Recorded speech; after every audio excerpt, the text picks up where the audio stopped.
Hey everybody, it's Master Gallengeist here, bringing you my review for the latest episode of Agents of S.H.I.E.L.D. Code Yellow. And this episode was more bearable, but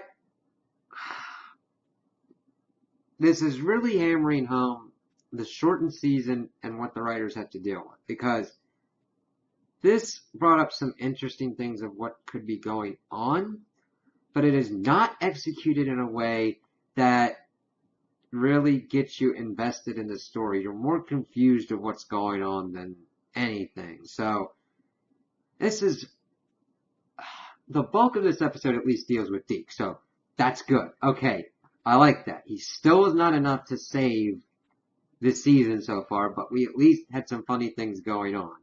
Never mind some confusing things.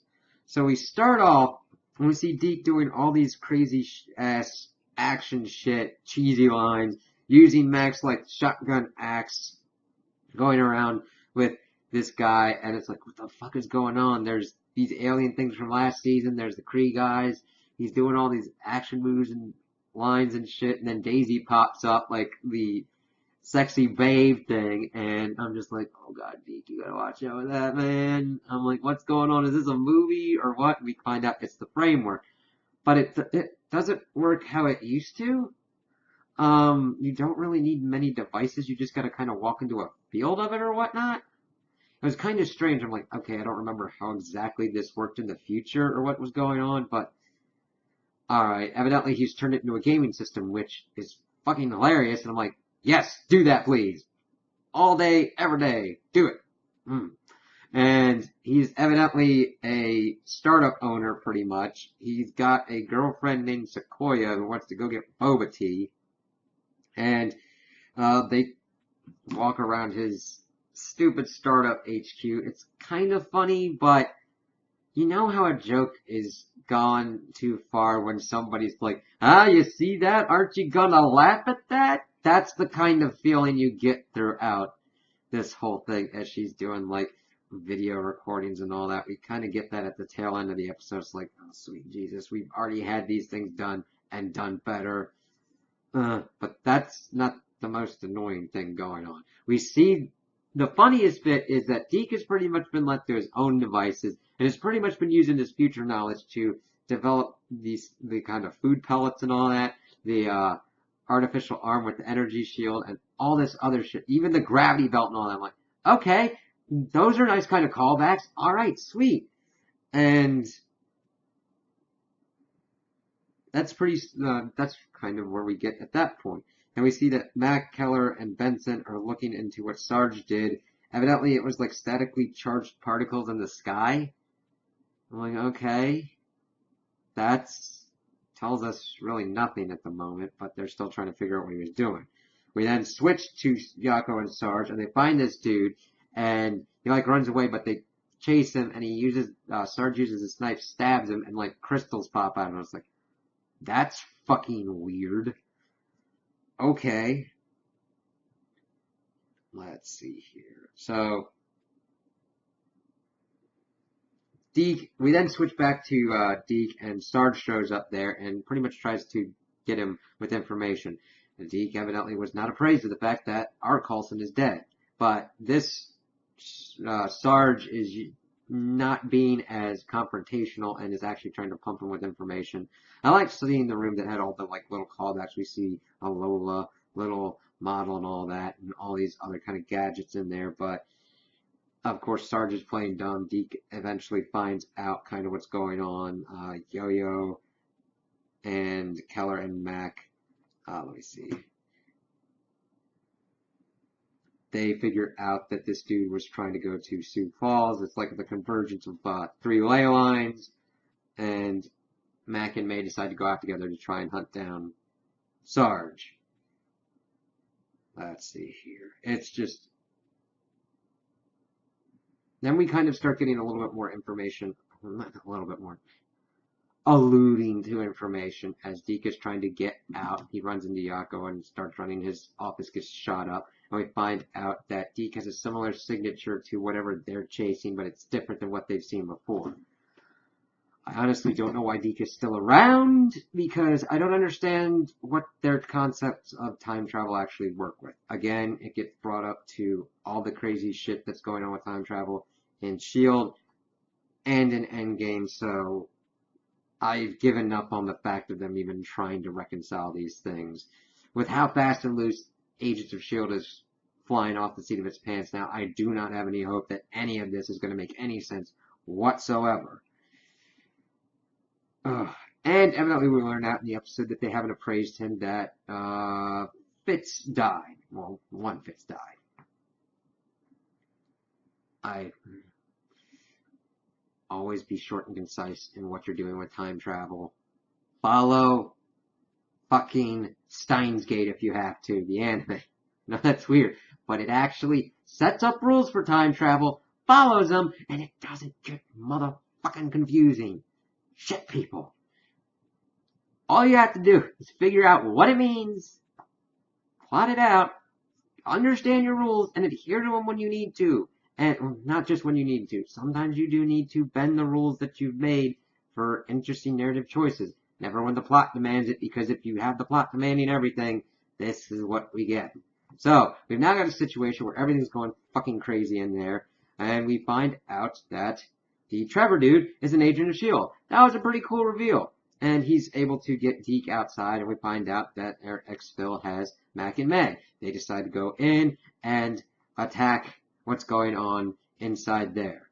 Now, we find out that Deke is outside. He's trying to, get away from the situation. I'm like, yeah, I'm a priority one. And not getting anything, but he finds out that Sequoia went back in the building with the boba tea, and he's just, oh shit. There aren't any guns, but he's able to get a vest on, and he goes inside and deals with that.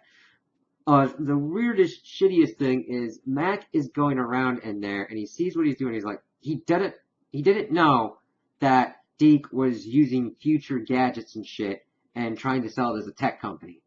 He's got an agent of S.H.I.E.L.D. in there looking after his ass, and he doesn't know about it. He's kind of pissed about it, and it's like, I gotta have to do something about this. I'm like, fuck. Up until this point, Mac has been a pretty good director, and shown to be a pretty good director.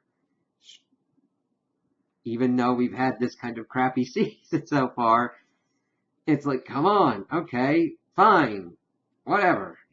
And we see that Deke is able to get to Sequoia and kind of like get through that. But before that, we see that May gets into a fight with Knife Girl, and it's a pretty good fight scene because May's a complete badass, and they actually showcase her being a complete badass, beating her ass with a fucking telephone. Cavalry, motherfucker. So then she pretty much gets set upon by Sarge and captured by him. And that leads towards the end of the episode. Of course, Mac deals with one of the other guys and pretty much takes him out and saves Deke, but he got slashed by the knife. And I'm like, does that do anything to him? We're going to have to kind of see about that. Because while this is going on, I don't know how to put it. The stupidest yet freakiest thing is going on at the S.H.I.E.L.D. base. Because they're messing around with the dead guy. Benson does an autopsy, and we see that there is a weird bat thing that got stabbed by the knife. It's not dead, though. And it starts flying around, and it is like the most uninteresting escape that a creature could do. I'm like,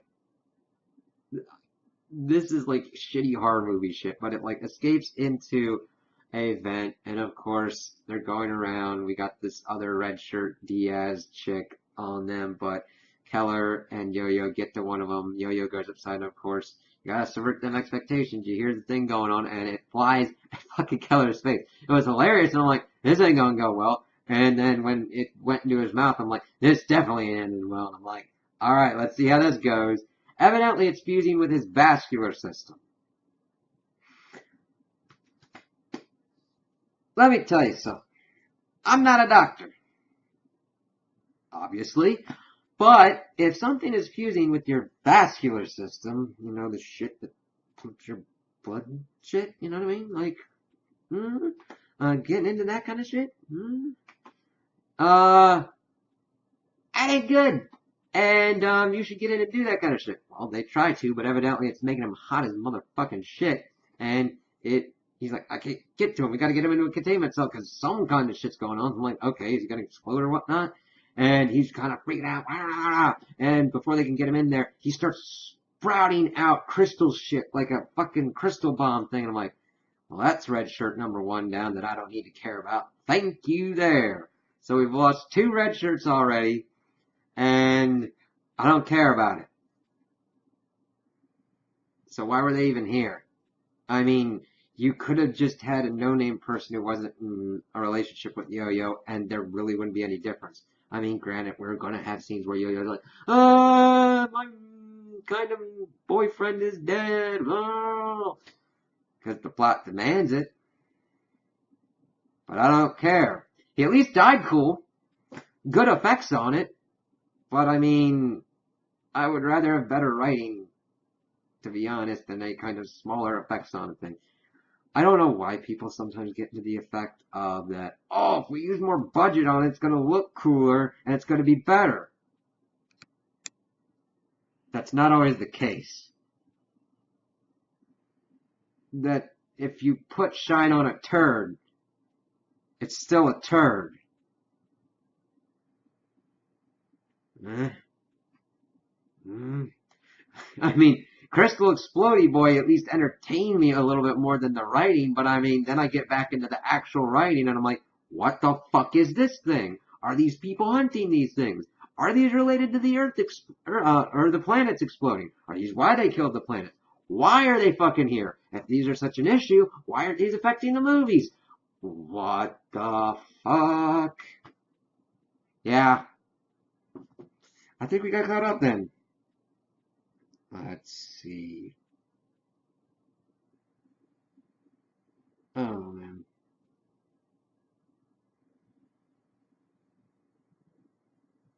Well, they also, we get to Mac and them, and they capture Yako in the big dude in Sarge's platoon thing, and the framework. Granted, it of course must be like a field thing, and he's like messing with Daisy, and this was another funny part, because Mac's in there, and he sees the thing, and Deke's like, I will give you 2% of the company if this is never mentioned again. I'm like, let's see here. Yeah, Yo-Yo was able to stop Keller's complete explosion by going back and getting the knife and stabbing the birdie bat thingy in him. And that was about it, so she can cry about it. We see Sarge's truck and we see Sergeant May, and they look like they're going to be talking about stuff, so we're like, alright. And then the ending sequence of Sequoia is now with Trevor, because he was a badass and pretty much saved people and all that. And we do see Mac and Deke like arguing in the background. That was pretty funny. But that's about it. I mean, this was funnier, and I liked Deke and everything that he was kind of doing, but it could have been done so much better, and written so much better, and executed so much better. But it wasn't. And this was at least the most bearable episode, in my opinion, of S.H.I.E.L.D. for this season 6. Granted, the preview looks like we're going to get the complete exposition dump of what's going on, and I wish people would balance that shit out better. Hell, What We Do in the Shadows does that better. Because you build up to certain things. I hate this kind of MacGuffin. What's in the mystery box? What's in the mystery box? What's in the mystery box? Hey, here's an entire episode completely and utterly explaining everything in the mystery box. That's not the best way to do it. Ample amounts of showing and telling. Right? There's a reason Game of Thrones in the beginning was pretty good with this. Because you had characters talking and doing things to explain what's going on. Otherwise, you're just like, okay, things start happening and you're confused. If you don't understand what's going on, what keeps you invested with, I mean, you've got some tenuous investment, but if you're always like in the dark about what's going on, you're like, I'm not going to know what's going to happen. Or I've got to get to a point, I've got to invest myself so long into this, I don't want to set myself up for disappointment in having the explanation for what's going on and it being shitty. Like, I don't know, the bat things were fucking hive. Like, instead of getting burnt up by the sun, Ward turned into like 10,000 bats and fucking Dracula all over the earth, and this is what it was. Granted, that would be interesting, but I don't believe them on their execution. I've gone through this too many goddamn times with Supernatural. God damn it. Potential does not automatically equal awesome. You can have great potential on something and execute it so poorly that you done shot yourself in the dick. Yeah. So, we will have to see where this goes. I'm thinking that we're going just further down to the flaming train wreck to get to the flaming dumpster, but we'll see. So those are my opinions on the episode. Tell me what you guys think in the comments below. If you liked it, if you didn't like it, if you agree with me, if you disagree with me. Also like and subscribe, and I hope you have a good day.